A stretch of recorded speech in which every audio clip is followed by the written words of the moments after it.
जल्दी चला तनी हमार दान देता हो, नहीं तो देखत हुआ ना मौसम। अरे तो एटीएम से कुछ निकलले होगी ना। अरे पहले चलबा तब न। नहीं पहले ये क्लियर कहला काहे की जानत हूँ ना, एक बार में 4 बोझ हमार खींचेला। थ्रेसर बहुत ब्रांडेड है। अच्छा वो कुल छोड़ा सुना। हाँ सुनाला। दामे के बागे हूँ हमर कितना लागी भरवा।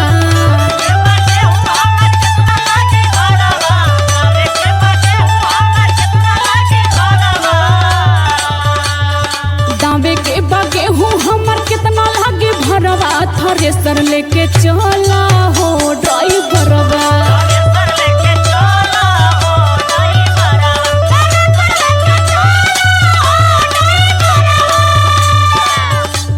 देखा हमार हाथ कोरा वैसे अपन थ्रेसर केहू के खेते में ले जाइला ना। हाँ वो तो हमारा पोता बा हो। अब सुन ला। सुनावा। लेकिन एक बात ये अपने अंदर रखिया। कवन बात हो?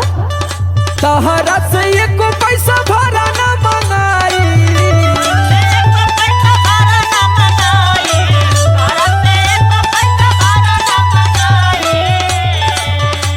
गेहूं के बदले चूमा दे दिहा भौजाई।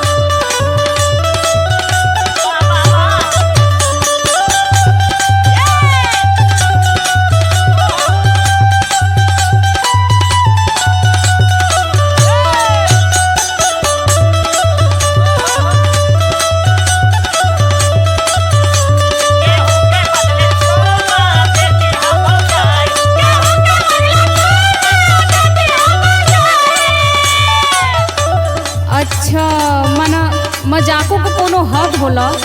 जब देखा तो कुछ न कुछ बोलते रहेला तू। जानत तू कि हमार मजाक कभी कभी सीरियस भी रहेला। अरे वो हमारा पता बा, हमारे से अच्छा के जानी। तब तू खुद एक्सपीरियंस वाली हो। सुना ढेर मत बोला। सुनाला। बेसी बोला जोनी देखी मौका